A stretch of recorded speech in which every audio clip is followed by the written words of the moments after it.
কি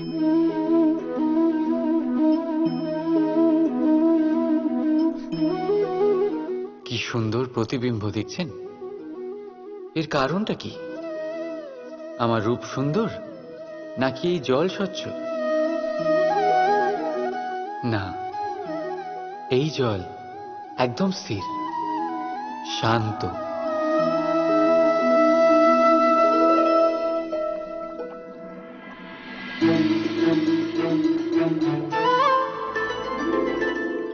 পার্থক্যটা দেখছেন আপনি?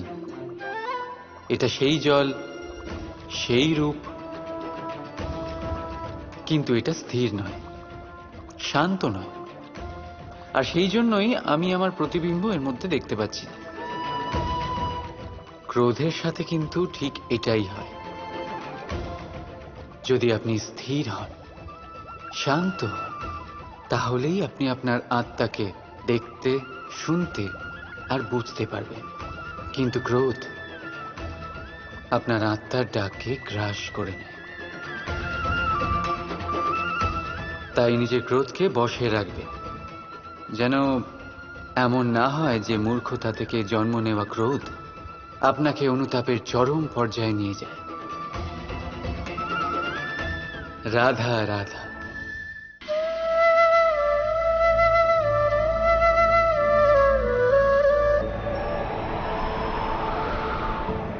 একজন পিতার জন্য তার সন্তান তার গর্ব, তার অহংকার। আর একজন সন্তানের কাছে তার পিতা আদর্শ, তার প্রেরণা। না বললেও পিতা তার সন্তানের সমস্ত ইচ্ছে বুঝে যায় আর সেটা পূরণ করার প্রাণপণ চেষ্টা করে। অন্যদিকে সন্তান সবসময় চেষ্টা করে যাতে তার মাতা পিতাকে গর্বিত করতে পারে, কিন্তু এই বন্ধন কখনো কোথাও এসে ছিন্ন হয়ে যায়। কখন? যখন সন্তান নিজের ইচ্ছে মতো নিজের জীবন সাথী বেছে নিতে চায়। কেন? কারণ হলো বার্তার অভাব। যখন কথা ওঠে সন্তানের বিবাহের, তখন মাতা পিতা ভাবেন সন্তানকে কি জিজ্ঞেস করব? আমরা তো সন্তানের অমঙ্গল চাইব না। আর সন্তান এটা মনে করে যে নিজের ভবিষ্যৎ বাছা তার নিজের অধিকার। দুজনেই মনে মনে দুঃখ পায়, কিন্তু কথা কেউ বলে না। এটাই হওয়া উচিত যে মাতা পিতা নিজ স্নেহের সাথে সন্তানের ইচ্ছে বুঝে নেওয়া দরকার, আর সন্তানেরও সেই বিশ্বাসের সাথে মাতা পিতার বিশ্বাস অর্জন করা উচিত। একবার কথা বলেই দেখুন না, বর্তমান আর ভবিষ্যৎ দুটোই ঠিক হয়ে যাবে। আর মন প্রসন্ন হয়ে বলবে রাধা রাধা। আমাদের মধ্যে এমন কেউ নেই যে কখনো বৃক্ষ দেখেনি। বৃক্ষে এই পাখিদের দেখেনি, তাদের বাসা দেখেনি। এই পাখিদের নিজেদের ছোট ছোট বাচ্চাদের কখনো খাওয়াতে দেখেনি। এই সংসারের সবচেয়ে মমতাময়ী এক দৃশ্য। পাখি দূর থেকে নিজের ঠোঁটে করে খাবার নিয়ে আসে, স্বয়ং ভোজন করতে অক্ষম বাচ্চাদের মুখে খাবার দেয়, নিজে অভুক্ত থাকে, নিঃস্বার্থ, নিশ্চিন্ত হয়। আর যখন সন্তানের ডানা গজায়, তাকে সে উড়তে শেখায়, আর তারপর তাকে স্বাধীন করে দেয় তার নিজের জীবন ধারণ করতে এই আকাশে উড়ে বেড়ানোর জন্য। আর আমরা মানুষেরা কি করি? যে সন্তানকে আমরা পাখিদের মতন লালন পালন করি, তাদের ডানা গজাতেই তাদের আমরা বেঁধে ফেলি, এই ভেবে যেন সে উড়ে দূরে না চলে যায়।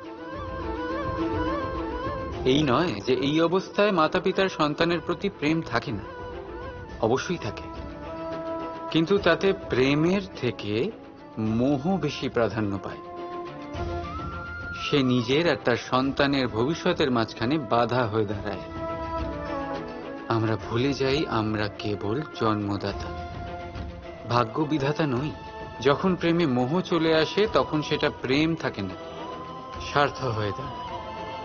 এই জন্য প্রেমকে কাছে রাখুন আর মোহকে দূরে। কারণ যার প্রতি প্রেম আছে তার বিকাশে বাধা দিতে নেই। রাধা রাধা। সূর্যের কিরণে পৃথিবী উত্তপ্ত হয়, কিন্তু তাও সে নিজের উর্বরতা কখনো হারায় না। কেন? ঘন অন্ধকার রাতে শুধুমাত্র একটি কম্পমান প্রদীপের শিখা দেখেও মানুষ আশায় বাঁচে। কেন? চারিদিকে অশুভ দেখার পরেও মনুষ্য জাতির অস্তিত্ব এখনো কি করে? এই প্রশ্নের উত্তর হলো বিশ্বাস। এই ধরিত্রীর বিশ্বাস যে প্রচন্ড গ্রীষ্মের পর আসবে বর্ষা, এই জন্য সে নিজের উর্বরতা হারায় না। আবার সূর্যোদয়ের বিশ্বাসই আমাদের ঘন অন্ধকার রাতেও কিন্তু বাঁচিয়ে রাখে। বিশ্বাস যে যখন পাপ তার সীমা অতিক্রম করবে, আমি আসব কোনো না কোনো রূপে। বিশ্বাসী সেই সার যা মানবতার অস্তিত্বকে বজায় রাখে। বলতে গেলে লাগে এক মুহূর্ত, ভাবতে লাগে কিছু ঘন্টা, বুঝতে চেষ্টা করলে কেটে যায় মাস, আর সিদ্ধ করতে গেলে কম পড়ে যায় গোটা জীবনকাল। নিজের উপরে বিশ্বাস রাখুন, নিজের কর্মের উপরে বিশ্বাস রাখুন, প্রেমের উপরে বিশ্বাস রাখুন। জীবনে সুখ অবশ্যই আসবে। আর মন প্রসন্ন হয়ে বলবে রাধা রাধা। সংসারে সব থেকে বড়, সব থেকে মহান কোন প্রাণী? এবার আপনাদের মধ্যে কেউ বলবে মানুষ, কেউ বলবে সিংহ, আর কেউ বলবে হস্তি। কিন্তু না, সংসারে সবচেয়ে মহান প্রাণী হলো বৃক্ষ। সেই বৃক্ষ যা আমাদের আহার করতে ফল দেয়, বাঁচার জন্য প্রাণ বায়ু দেয়, গরমে শীতল ছায়া দেয়, আর শুকিয়ে যাওয়ার পরও আমাদের জ্বালানোর জন্য কাঠ দিয়ে যায়। এবার আপনারা হয়তো ভাবছেন আমি হঠাৎ বৃক্ষের গুণগান কেন গেয়ে চলেছি। আমার বলার উদ্দেশ্য ওই বৃক্ষের অনেক গভীরে, সেই বীজকে নিয়ে, যা আপনাকে না ফল দেয়, না ছায়া, আর না কাঠ। শুধু ভিজে মাটির নিচে সে লড়াই করতে থাকে, অঙ্কুরিত হয় মাটির নিচে একটি বৃক্ষকে আকার দেওয়ার জন্য। প্রদীপ কি? সাধারণ একটা মাটির পাত্র, কিন্তু জলবায়ু নিয়ে সে যখন জ্বলে, সমস্ত সংসারকে সে পথ দেখাতে থাকে, মহান হয়ে যায়। এবার বুঝলেন? যদি মহান হতে হয় তাহলে কিছু করে দেখাতে হবে। কোনো তফাৎ হয় না যে আপনি ছোট না আপনি বড়। কিছু করলে তবেই কিছু হবে। আপনি চলা শুরু করুন, কোথাও না কোথাও তো পৌঁছবেন। নিশ্চল বসে থাকলে কখনো কিচ্ছু হবে না। মনে রাখবেন, কিছু আরম্ভ করতে গেলে মহান হওয়ার একেবারেই প্রয়োজন পড়ে না, কিন্তু মহান হতে গেলে কিছু আরম্ভ করা অতি আবশ্যক। রাধা রাধা। একটা শব্দ আছে যেটা আমরা মাঝে মাঝেই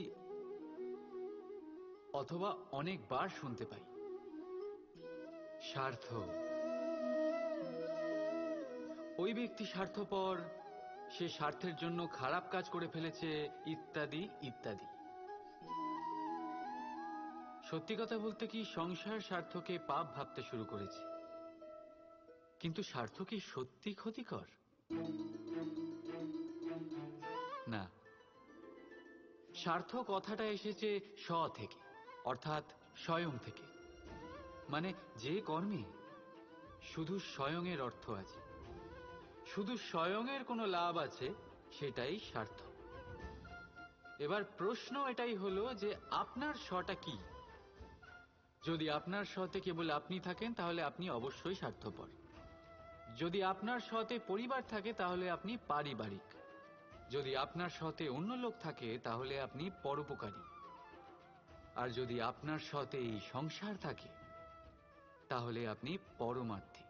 তাহলে নিজের স্বার্থ থেকে দূরে যাবেন না, সেটার বিস্তার করুন। নিজের অস্তিত্বের বিস্তার করলে এই স্বার্থ নিজেই পরমার্থে পরিণত হবে। রাধা রাধা। ভিডিওটি ভালো লেগে থাকলে লাইক, সাবস্ক্রাইব এবং বেল আইকনটি বাজিয়ে অল বাটনটি অন করে দিন।